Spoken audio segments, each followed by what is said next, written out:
नारायणं नमस्कृत्य नरं चैव नरोत्तमं देवीं सरस्वतीं व्यासं ततो जयमुदीरयेत्। व्यासाय विष्णुरूपाय व्यासरूपाय विष्णवे नमो वै ब्रह्मदेवाय वसिष्ठाय नमो नमः।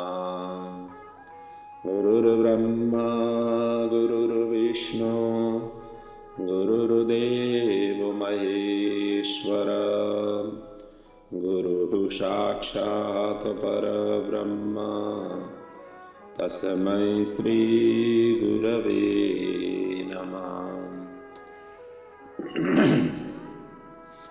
पुराणं दारुणं पुण्यं पवित्रं पापनाशनं श्रृण्मतां कामनापूरं श्रोतव्यं सर्वदैव हि।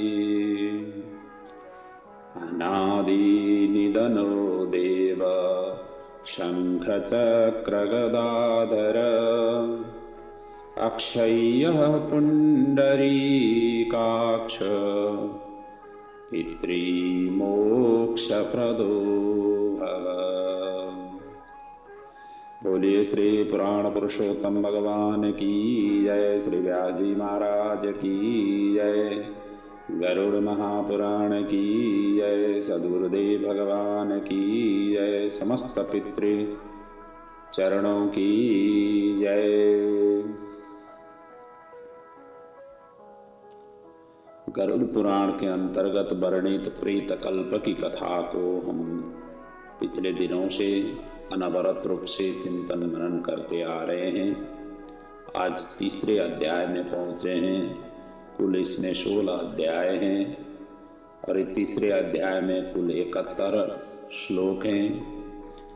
इस अध्याय में मूलतः यम यातनाओं का वर्णन विशेष रूप से वर्णित है।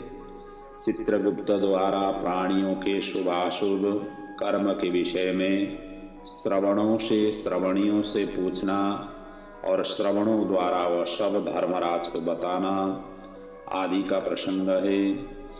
धर्मराज द्वारा फिर उसके पश्चात दंड निर्धारण का विषय वर्णन है। किसको कैसे किस तरीके के दंड प्रदान करना है आदि निर्णय का वर्णन है। और इसके पश्चात यहाँ पर उसी दंड निर्धारण किए हुए के आधार पर यहाँ 21 नरकों का नामावली भी प्रस्तुत किया हुआ है। साथ साथ में यहाँ पर बलि वैश्वदेव का प्रसंग का यहाँ पर वर्णन है और साथ साथ में हमारे जो पाप कर्म हैं, पाप कर्म के साक्षी कौन कौन होते हैं आदि इत्यादि का भी वर्णन इस अध्याय में रहेगा। आइए अब इस अध्याय की हम जो प्रसंग हैं, जो गरुड़ जी प्रश्न करते हैं, भगवान विष्णु इनको उत्तर दे रहे हैं, इसलिए इसका नाम ही गरुड़ पुराण पड़ा हुआ है। उधर सूत जी शौनकादि ऋषियों को नैमिषारण्य के अंदर में कथा वर्णन कर रहे हैं। अब यहाँ पर गरुड़ जी प्रश्न कर रहे हैं भगवान विष्णु को। यम मार्ग अतिक्रम्य गत्वा पापयमालये कीदृशं यातनां भुङ्क्ते तन्मे कथय केशव। जब प्राणी यम मार्ग की यात्रा पूरी करके यम के भवन में जा करके पहुंच जाता है, उसके पश्चात पापी किस प्रकार की यातनाओं को भोगता है, ये सारा वृत्तांत आप मुझे बताइए। इस प्रकार से गरुड़ जी ने प्रश्न करने पर भगवान के मुखारविंद से इस विषय की प्रसंगों को इस प्रकार से वर्णन किया हुआ है। श्री भगवान उवाच आद्यांतं च प्रवक्ष्यामि शृणोद्यं विनीतात्मजः कथ्यमानेऽपि नरके त्वं भविष्यसि कंपितः। पिछले अध्याय में भी यही आया था वर्णन कि आप ये नरक के विषय में, नरक वर्णन के विषय में, नरक की जो यातनाओं के विषय में आप श्रवण करेंगे तो आप कांप जाओगे। और यही प्रसंग यहाँ पर भी भगवान के पुनः कह रहे हैं, नरक यातनाओं को मैं आदि से लेकर अंत तक कहूँगा और वर्णन किए जाने पर सुनने मात्र से ही आप कांप उठोगे। बहुभीतिपुर के आगे 44 योजन में फैला हुआ धर्मराज का विशालपुर है और हाहाकार से परिपूर्ण उस पुर को देख करके पापी प्राणी क्रंदन करने लगता है। उसके क्रंदन को सुन करके यमपुर में विचरण करने वाले यम के गण प्रतिहार जो द्वारपाल के पास जा करके उस पापी के विषय में बताते हैं। धर्मराज के द्वार पर सर्वदा धर्मध्वज नाम का प्रतिहार रहता है। वह द्वारपाल जाकर चित्रगुप्त से उस प्राणी के शुभ और अशुभ कर्म को बताता है। इसके बाद चित्रगुप्त भी उसके विषय में धर्मराज से निवेदन करते हैं। ये वहाँ की इस प्रकार की व्यवस्था है। आगे जा करके भगवान कहते हैं, हे गरुड़, हे तार्क्ष, जो नास्तिक और महापापी हैं, उन सभी के विषय में धर्मराज यथार्थ रूप से भली भांति जानते ही है, क्योंकि भगवान से कोई छिपाया नहीं जाता है। तो भी वो चित्रगुप्त से उन प्राणियों के पापों के विषय में पूछते हैं और सर्वज्ञ चित्रगुप्त भी श्रवणों से पूछते हैं। श्रवण ब्रह्मा जी के पुत्र हैं, इसलिए कहा गया है श्रवणः ब्रह्मणः पुत्राः स्वभू पातालचारिणः दूरः श्रवण विज्ञानः दूरदर्शन चक्षुषा। ये स्वर्ग, पाताल और भूमंडल सर्वत्र ये विचरण करते हैं, ब्रह्मा जी के पुत्र हैं। और इतना ही नहीं, दूर श्रवण विज्ञान, दूर श्रवण, जो दूर दूर की बातों को भी वो श्रवण कर लेते हैं, इसमें वो विज्ञान है, निपुण है ऐसे। और दूरदर्शन चक्षुषा, उनकी आंख सुदूर दृश्यों को भी वो देख लेते हैं। और श्रवणी नाम की उनकी पृथक पृथक पत्नियां भी उसी प्रकार के स्वरूप वाली है, अर्थात श्रवणों के ही समान ही है। वो स्त्रियां भी सभी प्रकार की चेष्टाओं को तत्वतः जानती है। मनुष्य छिप करके अथवा प्रत्यक्ष रूप से जो कुछ भी करता है या कहता है, वह सब श्रवण और श्रवणियां चित्रगुप्त को बताते हैं। वो श्रवण और श्रवणियां धर्मराज के गुप्तचर हैं, जो मनुष्य के मानसिक, वाचिक और कायिक सभी प्रकार के शुभ और अशुभ कर्म को ठीक ठीक जानते हैं। और इतना ही नहीं, मनुष्य और देवताओं के अधिकारी वो श्रवण और श्रवणियां सत्यवादी भी हैं, किसी के आगे झूठ नहीं बोलते हैं। उनके पास ऐसी शक्ति है जिसके बल पर वो मनुष्याकृत कर्म को बतलाते हैं। व्रत हो गया, दान हो गया, सत्य वचनों से जो मनुष्य उन्हें प्रसन्न करता है, उसके प्रति वो सौम्य और स्वर्ग मोक्ष प्रदान करने वाले वो हो जाते हैं। और वो सत्यवादी श्रवण पापियों के पाप कर्मों को जानकर धर्मराज के सम्मुख यथावत कह देने के कारण पापियों के लिए दुखदायी हो जाते हैं।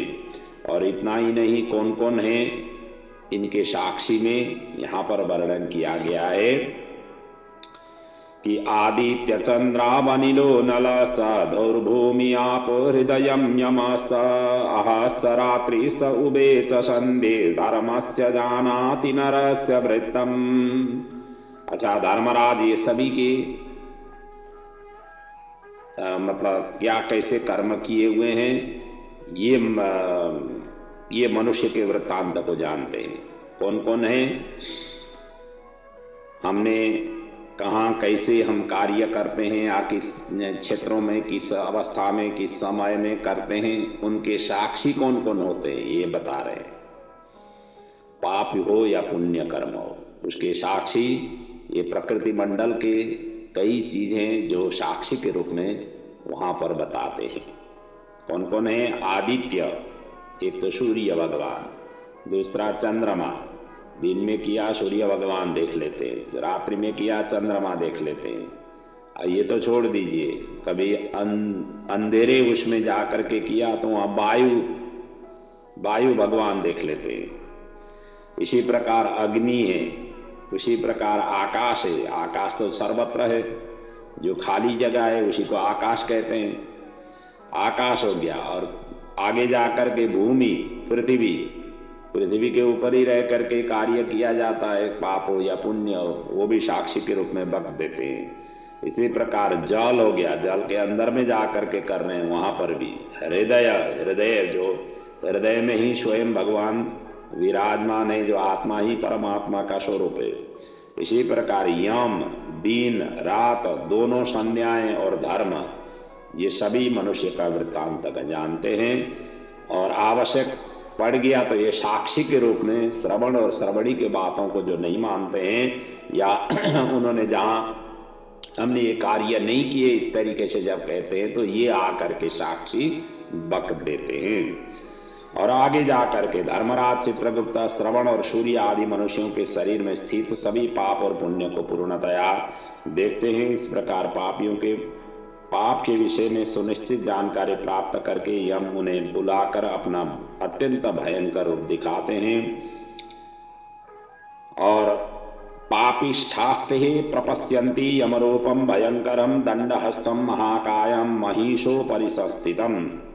वो पापी यम के ऐसे भयंकर रूप को देखते हैं कि जो हाथ में दंड लिए हुए, बहुत बड़ी काया वाले अर्थात बड़ा शरीर वाले, और भैंसे के ऊपर संस्थित प्रलयकालीन मेघ के समान आवाज करने वाले, काजल के पर्वत के समान बिजली के प्रभाव वाले, आयुधों के कारण भयंकर 32 भुजाओं वाले, इनके हाथ में 32 भुजाएं यहाँ पर उल्लेख किया हुआ है, और 3 योजन के लंबे चौड़े विस्तार वाले, और बावली के समान गोल नेत्र वाले, बड़ी बड़ी दाढ़ें के कारण भयंकर मुख वाले, लाल लाल आंख वाले और लंबी नाक वाले ये होते हैं।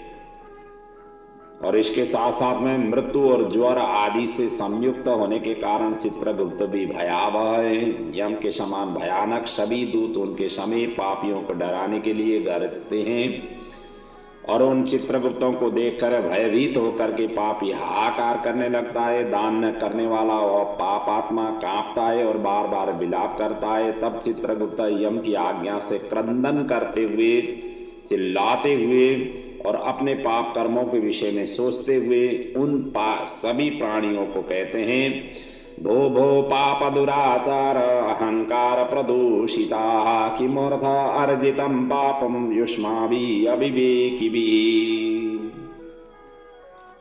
अरे पापियों, अरे दुराचारों, अहंकार से दूषित हुए हो अविवेकियों के क्यों पाप कमाया हुआ है? काम से, क्रोध से, पापियों की संगति से जो पाप तुमने किया हुआ है वो दुख देने वाला है। फिर हे मूर्ख जनों, तुमने वह पाप कर्म क्यों किया? पूर्व जन्म में तुम लोगों ने जिस प्रकार अत्यंत हर्षपूर्वक पाप कर्म को किया है, उसी प्रकार यातना भी अब भोगनी चाहिए। और इस समय यातना भोगने से क्यों परांगमुख हो रहे हो? तुम लोगों ने जो बहुत से पाप किए हुए हैं, वो पाप ही तुम्हारे दुख के कारण है, इसमें हम लोग कारण नहीं है। मूर्ख हो या पंडित, दरिद्र हो या धनवान, सबल हो या निर्बल, यमराज सभी के समान व्यवहार, यमराज तो सभी के लिए समान व्यवहार करते हैं। इसलिए कहा गया है, मूर्खोपि पंडितो वापि दरिद्रे वास्त श्रियान्विते सबले निर्बले वापि समवर्ति यमः स्मृतः। यमराज के लिए तो ये सभी है के लिए समान है, चाहे दुर्बल हो, चाहे सबल हो, चाहे निर्धन हो, चाहे धनवान हो, चाहे मूर्ख हो, चाहे पंडित हो, सभी के भगवान के दरबार में सभी समान है। वहां पर धन के हिसाब से, मान के हिसाब से, बल के हिसाब से व्यवहार और आचरण नहीं किया जाता है। प्रभु के धाम में सभी के लिए समान है, प्रभु का दरबार सभी के लिए समान है, सभी को उतना ही अधिकार है। दान दो या नहीं दो, फिर भी आपका अधिकार उतना ही है, प्रभु सभी को अपनाते हैं। तो इसलिए यहाँ पर यमराज के दरबार में उसी प्रकार की व्यवस्था है। और चित्रगुप्त इस प्रकार के वचनों को सुनकर पापी अपने कर्मों के विषय में सोचते हुए निश्चेष्ट होकर के चुप होकर के बैठ जाते हैं। और धर्मराजो पितान दृष्टः चोरः वा निश्चलान स्थितान आज्ञापयति पापानां शास्ति चैव यथोचितम। अब धर्मराज भी चोर की भांति निश्चल बैठे हुए उन पापियों को देख करके उनके पापों का मार्जन करने के लिए यथाचित दंड देने की आज्ञा करते हैं। इसके बाद वह निर्दय दूत इन्हें पीटते हुए कहते हैं, पापी महान घोर और अत्यंत भयानक नरक में अब चलो। यम के आज्ञाकारी प्रचंड और चंडक आदि नाम वाले दूत एक पास से उन्हें बांध करके नरक की ओर ले जाते हैं, घसीट करके ले जाते हैं। और वहां जलती हुई अग्नि के समान प्रवाह वाला एक विशाल वृक्ष है जिसको शलमली वृक्ष कहा गया है और जो 5 योजनों में फैला हुआ है और 1 योजन का ऊंचा है। उस वृक्ष में नीचे मुख करके उसे सांकलों से बांध करके वो दूत पीटते हैं और वहां जलते हुए वो रोते हैं। उनका कोई रक्षक नहीं होता है। उसी शलमली वृक्ष में भूख और प्यास से पीड़ित यमदूतों द्वारा पीटे जाते हुए अनेक पापी लटकते रहते हैं। वो आश्रय विहीन पापी अंजलि बांध करके, हे यमदूतों मेरे अपराध को क्षमा कर दो, ऐसा उन दूतों से निवेदन भी करते हैं। और बार बार लोहों की लाठियों से पुनः पुनश्च ते दूतिर हन्यते लोह यष्टिभिः मुद्गरैस्तोमरैर् कुंतैर् गदाभिर् मुसलैर् वृषम्। और यहाँ तो मुसलों से, लाठियों से, मुद्गरों से, भालों से, बर्छियों से, गदाओं से उन दूतों को द्वारा वो अत्याधिक मारे जाते हैं। और मारने से जब वो चेष्टा रहित और मूर्छित हो जाते तब उन निश्चिष्ट पापियों को देख करके यम के दूत उन्हें कहते हैं कि अरे दुराचारियों, पापियों, तुम लोगों ने दुराचरण क्यों किया? सुलभ होने वाले भी जल और अन्न का दान कभी क्यों नहीं दिया? और ग्रासाद अर्धमपि नो दत्तम न स्वाबाय स्वयोर्बलिम नमस्कृता नाथ थियो न कृतम पितृतर्पणम। वो कहते हैं कि तुम लोगों ने आधा ग्रास भी कभी किसी को नहीं दिया, अर्थात कभी कुछ अनाज का आपने दान नहीं दिया, नहीं तो कुत्ते के लिए भी या कौवे के लिए भी आपने बलि नहीं दिया, अतिथियों का नमस्कार नहीं किया, पितरों को तर्पण नहीं किया। और यमराज और चित्रगुप्त का उत्तम ध्यान भी नहीं किया कि मृत्यु के पश्चात यमलोक में जाना पड़ेगा, ये भी आपने कभी चिंतन नहीं किया। और उनके मंत्रों का जाप भी नहीं किया जिससे तुम्हें ये यातना नहीं होती थी। और कभी कोई तीर्थ यात्रा नहीं की, देवताओं की पूजा भी नहीं की, गृहस्थ श्रम में रहते हुए हंतकार भी आपने नहीं निकाला। शास्त्रों ने कहा हुआ है हंतकार को, ये पंचबली को ही हंतकार कहा गया है। ये भोजन के पूर्व चौकों में बलि वैश्वदेव तथा पंचबली की विधान हमारे शास्त्रों में वर्णन किया हुआ है। और ये पंचबली में एक तो गाय के लिए, दूसरा कुत्ते, तीसरा कौवे, चौथा कीट, कीट में कीड़े मकोड़े जो छोटे छोटे चींटियां जीव जंतु रहते हैं, और पांचवा है अतिथि देव। इन पांचों के निर्मित भोजन का कुछ अंश निकालने का विधान होता है।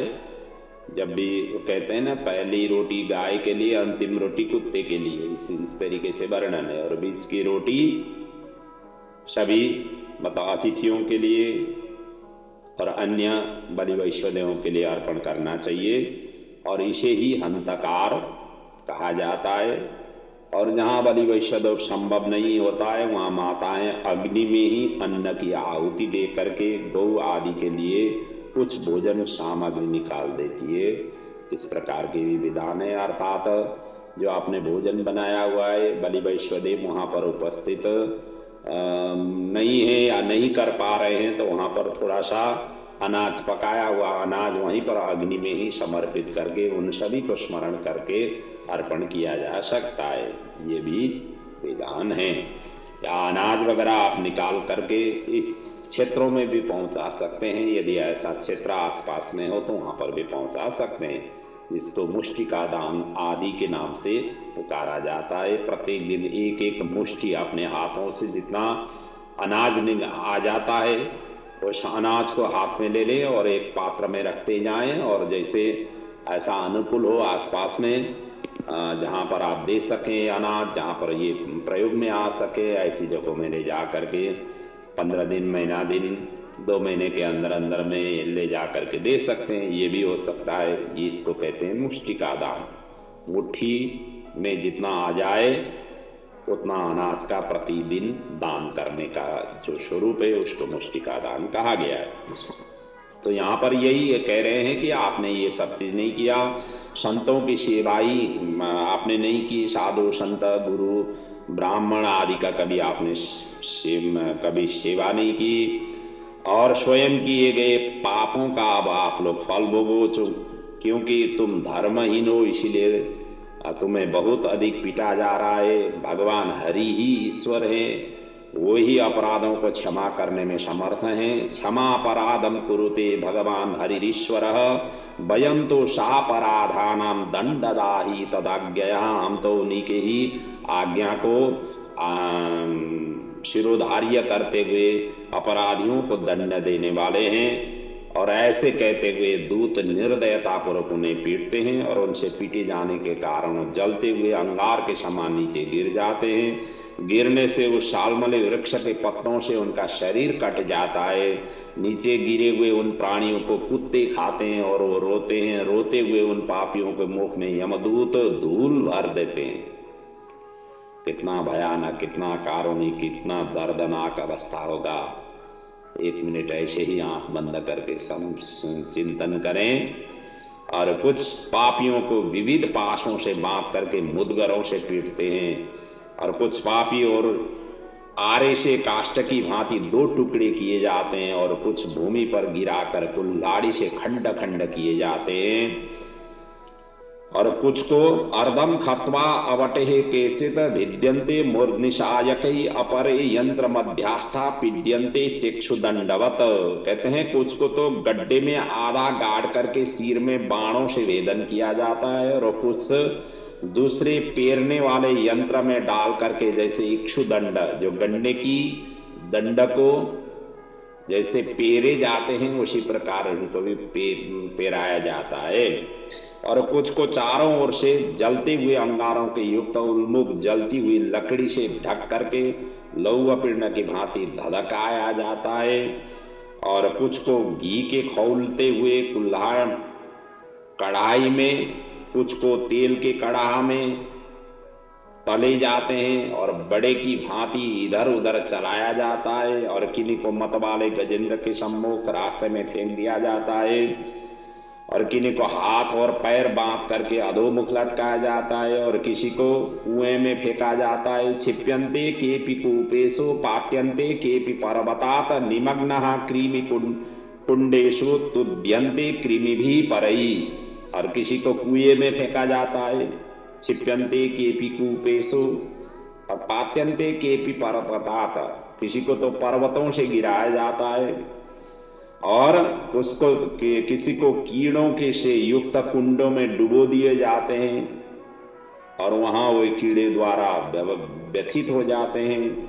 और कुछ पापी वज्र के समान चोंच वाले बड़े बड़े कौवे, गीधों और मांसभोजी पक्षियों द्वारा शिरोदेश में, नेत्रों में, मुख में चोंचों से आघात करके नोच जाते हैं।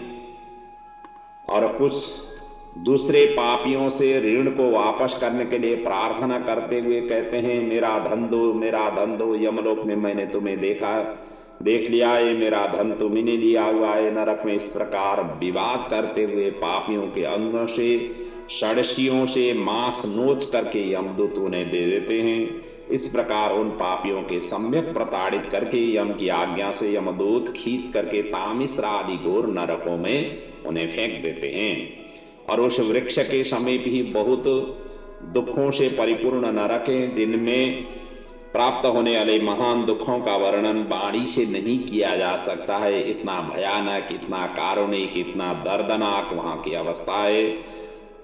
हे आकाशचारिन गरुड़ जी, नरकों की संख्या 84 लाख है। जैसे 84 लाख योजन है, उसी प्रकार 84 लाख नरक की संख्या है। इसलिए यहाँ प्रमाण के रूप में कहा गया है चतुरशीतिः लक्षाणि नरकाः सन्ति खेचरः तेषां मध्ये घोरतमः धौरेयास्त्वेकविंशतिः। और उसमें से भयंकर और प्रमुख नरकों की संख्या 21 है। देवी भागवत में 87 नरक कुंडों का वर्णन है, 86 नरक कुंडों का वर्णन है देवी भागवत में, जहाँ पर सत्य बान और सत्यवती के प्रसंगों में ये वर्णन वहाँ पर आता है। भागवत में 26 प्रकार के नरक, प्रमुख नरकों का वर्णन है। यहाँ पर तो स्पष्ट कहा गया है कि 84 लाख नरक है, जैसे 84 लाख योनि है उतना ही नरक का यहाँ पर उल्लेख किया गया है। और उनमें से प्रमुख नरक 21 यहाँ पर वर्णन कर रहे हैं। और वो 21 कौन कौन नरक हैं यहाँ पर क्रमशः वर्णन किया गया है। तामिश्रो लोह संकोश्च महारौरव शाल्मली रौरवः कुड्मलः कालः शूत्रकः पूतिमृत्तिकः। अर्थात तामिश्र लोह संको महारौरव शाल्मली रौरव कुड्मल काल शूत्रक पूति मृत्तिकः संगात लोहितोद सविष संप्रतापन महानिरय काकोलः संजीवन महापथ अभिचि अंधतामिश्र कुंभिपाक संप्रतापन और तपन, ये 21 प्रमुख नरक हैं। ये सभी अनेक प्रकार की यातनाओं से परिपूर्ण होने के कारण अनेक भेदों से यह परिकल्पित है। इन नरकों के अंदर में भी अन्य उपनरक है। नरक कुंडों के प्रमुख है, नरक कुंड के अंदर में अन्य उपकुंड है, जिनका जैसे जिस तरीके से पाप है उस पाप के आधार पर उन कुंडों में उन्हें भोगना पड़ता है। अर्थात उसमें जीवात्मा को उस तरीके से ले जाया जाता है और नरक की यातना दिया जाता है। और अनेक प्रकार के पापों का फल इनमें प्राप्त होता है और ये यम के दूतों से अधिष्ठित है। इन नरकों में गिरे हुए मूर्खा पापी अधर्मी जीव कल्पांत पर्यंत उन नरक यातनाओं को भोगते हैं। तामिश्र और अंधतामिश्र रौरव आदि नरक में जो यातनाएं उन्हें स्त्री पुरुष पारस्परिक संसर्ग से संग से निर्मित कर भोगते हैं। और इस प्रकार कुटुंब का भरण पोषण करने वाले अथवा केवल अपना पेट भरने वाला भी यहाँ कुटुंब और शरीर दोनों छोड़ करके मृत्यु के अनंतर इस प्रकार का फल भोगता है। अर्थात केवल परिवार के लिए ही भरण पोषण या अपना ही शरीर को ही भरण पोषण करने वाले जो होते हैं इनको भी पापी कहा गया है। इसलिए आपने परोपकार पुण्याय पापाय परपीड़नम, जितना बन सके परोपकार करना चाहिए। ये शरीर परोपकार के लिए हमें प्राप्त हुआ है। हमने लगाया हुआ कपड़ा हमने खुद ही नहीं बनाया हुआ है, बनाने वाले दूसरे हैं। हम जहाँ चल रहे हैं, जिस रोड में चल रहे हैं, रोड दूसरे ने बनाया। हम जिस गाड़ी में चल रहे हैं उस गाड़ी का निर्माण दूसरे ने किया। हम जो अनाज आदि ग्रहण कर लेते हैं वो अनाज दूसरे ही लोग उत्पन्न करके हमें बाजार में ले आते हैं। आप ऐसे देख लीजिए, समझ लीजिए, चिंतन करिए। हमने अपने लिए हमें क्या, अपना जो सामान हम यूज कर रहे हैं, जिस मकान में हम बैठ रहे हैं या बैठ करके अपने आचरण व्यवहार आदि कर रहे हैं, वो मकान किसने बनाया? हमने तो खुद ही नहीं बनाया। और हम खुद ही नहीं बना पा रहे हैं, सारा बनाने वाले दूसरे ही होते हैं। इसलिए हर कोई व्यक्ति दूसरे के लिए ये कार्य अपने जीवन में करता है, करता आ रहा है, करता रहेगा। इसलिए जितना बन सके परोपकार में अपना जीवन समर्पित करते हुए करना चाहिए। अपना कमाया हुआ धन में से कुछ न कुछ अंश जहाँ कहीं भी, जैसे बलि वैश्वदेव का भी प्रसंग आया, उनमें उनके माध्यम से किसी न किसी माध्यम से जहाँ जितना भी बन सकता है अपने तरफ से करते ही रहना चाहिए। चरई वही वेदांत ने कहा हुआ है, करते रहो, कुछ न कुछ करते रहो। जब जब अवसर आए, जब जब मौका मिले, जब जब ऐसे अवस्था आपके सामने से दिखाई दे और आप सामर्थ्यवान हो, प्रभु ने आपको काबिल किया हुआ है, तो आप कुछ न कुछ करते रहो। यही गरुड़ पुराण हमें संदेश और शिक्षा प्रदान करता है।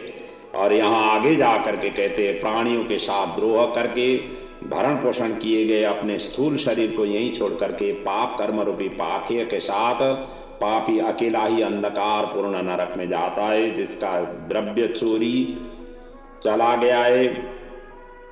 ऐसे व्यक्ति की भांति पापी पुरुष दैव से अधर्म पूर्वक कुटुंब पोषण के फलों को नरक में आतुर होकर के भोगता है। इसलिए कहा गया है एक प्रपद्यते द्वांतम ही त्वेदम स्वकलेबरम कुशलितोरपाथेयो भूतद्रोहेण यद्भुतम।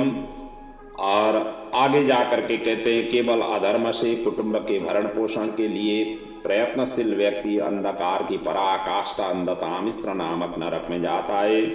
मनुष्यों लोक के नीचे नरकों की जितनी यातनाएं क्रमशः उनका भोग भोगते हुए वो पापी शुद्ध होकर के पुनः इस मर्त्य लोक में जन्म पाता है।